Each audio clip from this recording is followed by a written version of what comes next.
Why you always feel behind everyone else.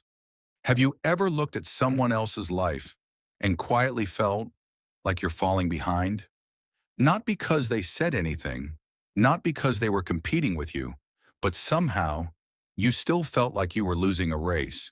Here's the strange part. Who invited you to that race? Think about it. Who decided where you were supposed to be by this age? Who decided how much money you should have, how successful you should be, how confident you should feel, or how quickly your life should come together?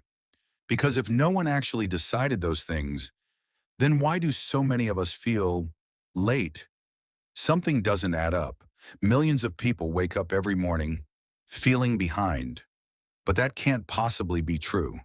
Not everyone can be behind at the same time. So what are we actually experiencing? Maybe not reality, maybe inattention. Imagine you're driving.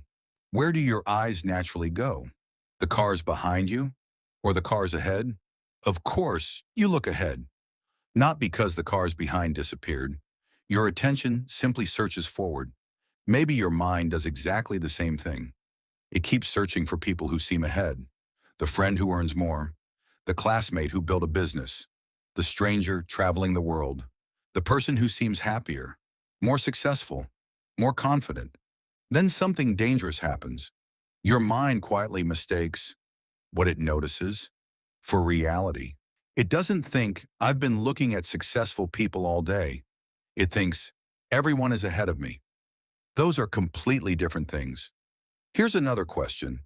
Have you ever noticed that no matter how much progress you make, the feeling never completely disappears? You learn new skills. You become healthier. You earn more money. You become more confident. For a moment, you feel like you finally caught up.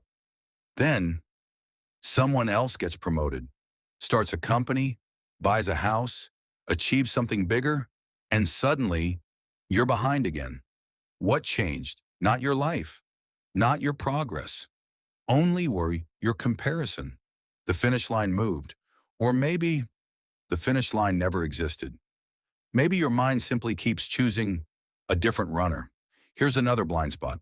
Imagine tomorrow, every person on earth disappeared. No celebrities, no coworkers, no classmates, no neighbors, no social media, no one to compare yourself with. Would you still feel behind? Behind compared to who? Maybe the feeling itself depends on having someone else to measure against. And maybe that's why it never ends, because there will always be someone ahead of you. But here's the biggest blind spot of all. Your mind compares you to strangers, to friends, to people on the internet, to people living completely different lives.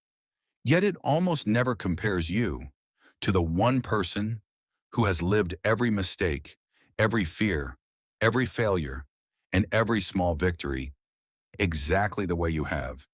You, 1 year ago. Think about that.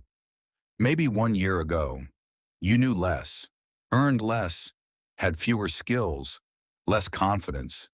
Maybe you've solved problems your past self didn't know how to face. Maybe you've survived days your younger self thought would break you.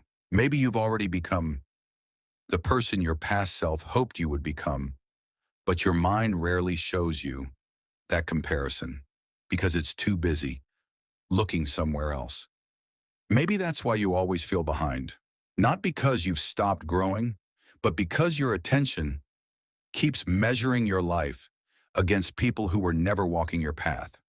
Your mind compares upward automatically, but where you choose to keep your attention is still your decision. So maybe you don't feel behind because everyone else is ahead. Maybe you feel behind because your mind never stops searching for someone ahead. And maybe the only person you were ever meant to be ahead of was the person you used to be.